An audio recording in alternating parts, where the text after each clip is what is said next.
my second lecture for week 9.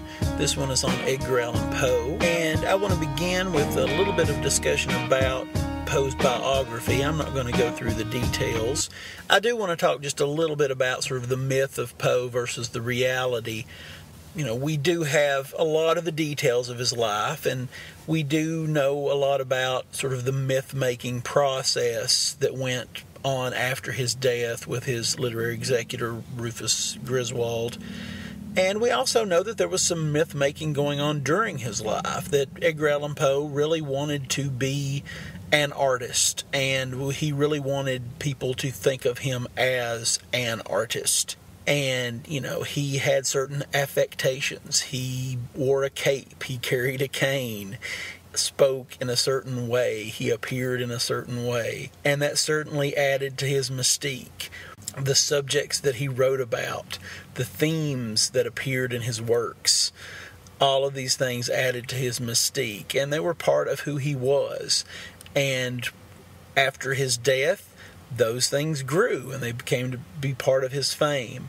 But the idea that he wrote what he wrote under the influence of drugs and alcohol, I think, is pretty far-fetched. There's really no way that he could have written what he wrote totally zonked out of his mind. There's just no way he could have done it, especially considering the amazing stylistic flexibility that he had. And I'm going to talk a little bit about that as we look at some of the works specifically.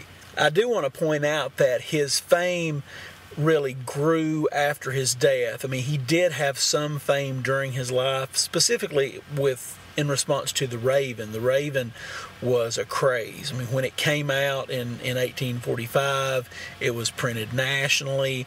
Unfortunately, he did not get a lot of money from its printing. He got a lot of lecture gigs and things out of it, but that really didn't translate into a lot of wealth. But really, his fame came after he was really accepted by European critics, European artists, specifically the symbolist poets of France, Baudelaire, Rimbaud. And he became popular again in the U.S., and then, of course, the genres of horror, horror writing, horror film really sort of catapulted him into the popular consciousness, and his popularity really took off, and he is widely read today as anyone. Poe's style is broadly defined as the Gothic style. It's extravagant, fanciful, rich, mysterious, wild, free. He writes about his own style in an essay called The Philosophy of Composition.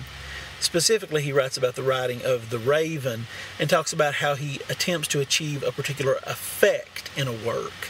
In The Raven, he says the effect he was attempting to achieve was beauty. Certainly, he writes to a purpose, and he writes with a specific voice.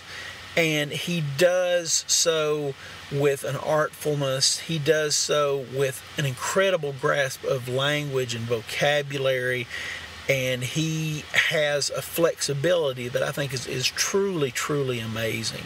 And he does focus on beauty. He focuses on the sound of words. And we get that in The Raven. We get that in The Fall of the House of Usher even. But he's able to also rein that in Sonnet to Science. He's able to rein that in The Cask of Amontillado. To me, one of the things that's the most amazing about Poe is his flexibility. And I think you can see that in the 4 works that I chose for you all to read. Sonnet to Science is extremely concise. It is structurally sound. It is brief. It is lyrically very well put together. The Raven, it's 108 lines. It's long, but it's beautiful. It is sing-songy. Its vocabulary is magnificent. It's full of classical allusion. It sets a tone. It tells a story. It paints a picture. It's thematically broad. It starts in one place and ends up entirely somewhere else. It's just an amazing poem. The Cask of Amontillado is it's like a great TV episode. It's like a 30-minute TV episode with a great twist. It's mostly dialogue. It's a tight plot. It's very sharp. It's very concise. And The Fall of the House of Usher is the flip of that. It's dense. It's diffuse. It's confusing. It's creepy and it's scary. And it leaves you with this feeling of creepiness and horror and what in the heck just happened. And it's so different. And while a lot of the themes are very, very similar, I mean, Cask of Amontillado and Fall of the House of Usher have very, very similar themes. We have unreliable narrators in both of them. We have entombment. But they couldn't be more different in the way that the stories are told. So this just demonstrates how gifted of a storyteller that Poe is and his amazing stylistic flexibility. And that's really why I chose the stories that I chose. The first two readings are Poe's two most famous poems, Sonnet to Science and The Raven. The two most common interpretations of Sonnet to Science are, first, that it is a critique of science's destruction of imagination. Poe could be considered to be the anti-Franklin. If Franklin is looked at as the rational, scientific American, Poe could be considered to be the irrational, imagination-obsessed, indolent American. And so that's the first interpretation of Sonnet to Science, is that Poe is critiquing science, saying that science destroys the imagination. Science pulls Diana from her car. Diana is the Greek goddess of the moon. So science explains the moon scientifically, explains how it revolves around the earth, explains how it affects the tides. So it reduces how we think about the moon, how we think about it as a goddess. Science's power is reductive. The other interpretation of this poem is that this is Poe reaching détente with science, and is basically saying, okay, science, this is how far I will allow you to go. This is what I will allow you to do. This is as much of imagination as I will allow you to take from me. And, I will let you maybe take a few of these dreams away. As far as like the classical allusions that I grew up with, you can have those. You can remove the dryad from the field. You can take away these Greek stories. The Raven is by far Poe's most famous poem.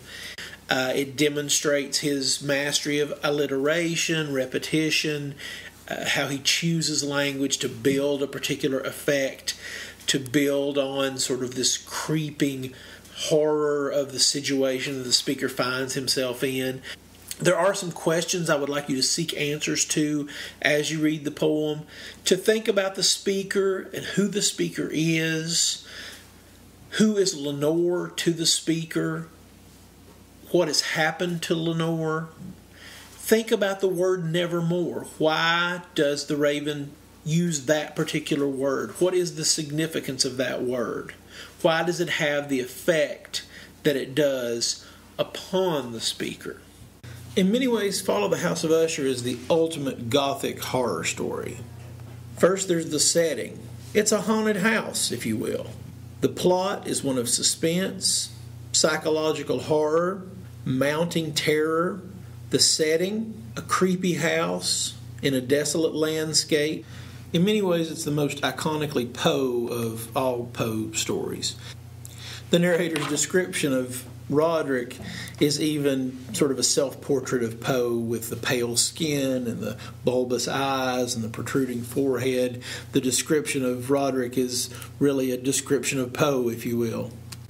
The house, like the haunted house in a horror film, is a character in itself. The people of the area refer to the family as the House of Usher. They are inextricably bound together. And the house is deteriorating just in the same way as Roderick is deteriorating, as the family itself is deteriorating. Poe very clearly gives us many signals to let us know that we are not in the real world. There's a certain dream logic to what happens in the story. We get Madeline, who ghostly appears and disappears early in the story. We get a doctor who appears and then disappears. We get the valet who lets the narrator in and then never appears again in the story. We get all sorts of things that happen in the story that really have no logic to them. It functions more like a dream than anything else, which prepares us to expect just about anything to happen. Some interpretations of The Fall of the House of Usher look at Roderick as the extreme of the aesthete, of the romantic, the person who has let emotion and sensitivity overcome him to the point where he cannot exist any longer, that desires such extremities of authentic experience that he brings horror upon himself. Some critics have focused on psychosexual interpretations, looking at the possible incestuous relationship between Madeline and Roderick, while others have looked at the twin relationship between the two and looked at Roderick and Madeline as different aspects of the same personality. And we'll look at that also with Montresor and Fortunato in the Cask of Amontillado. In the end, I think Usher represents one thing that Poe does really, really well, which is to create this sort of dream world, this dense, confusing world that you can drop into and find yourself utterly creeped out by and drawn into, and at the end find yourself with chills, but at the same time wondering what in the world happened. It's kind of like a David Lynch movie. I don't know if you're familiar with the films of David Lynch, like Blue Velvet, Eraserhead, Mulholland Drive, but it's similar to that. The Cask of Amontillado is my favorite Poe story by far, and that is mainly because it is so well written, so tightly plotted. If you look at the lecture slides that I provided, the first slide has a list of questions. Ask yourself those questions. Read those questions before you read the story and after you read the story. And if you can answer those questions, it will really help you understand the story. Knowing who Montresor is and what the context is for the story, understanding how it's put together, I think will help you make sense of the story and see really how cleverly Poe put the story together. One of the things I like to point out with the story are the ironies. First, Montresor is both courteous and murderous. Throughout the story, he is asking Fortunato to turn back, begging with him to turn back. Notice that a festival, a carnival, is a setting for a murder. He does it during a time of celebration. There is a reason for that. There is a purpose for that. Fortunato's disguise is that of a fool. He is clearly foolish. Montresor, of course, is someone who is disguising his true intentions and his true feelings. So, great irony there as well. I will not die of a cough, I believe, is a great line. And, of course, the Freemason and Mason situation is a hilarious irony as well. The critical interpretations of A Cask of Amontillado are many and various. The Freudian interpretation, which looks at it from an Oedipal angle as the journey into the womb, the killing of the father, the possession of the mother, I think is really interesting. This idea of Fortunato as being the doppelganger or the double, that my fortune, Fortunato means my fortune, Montresor means my treasure. The fact that they're both very similar, they're both from wealthy families and famous families, they don't seem to be materially different. I think those are important facts. But that's one of the wonderful things about this story, because there is so much dialogue and there is really so little background given other than just the base information, and you're getting it all from an unreliable narrator. It allows for some really great interpretations that can really be supported and carried through. So why do we still read Poe? Well, number one, he is a legend. He is an icon. We have him on T-shirts. We make movies about him. We still write novels about him. He is a master literary craftsman. You can see from these stories and these poems.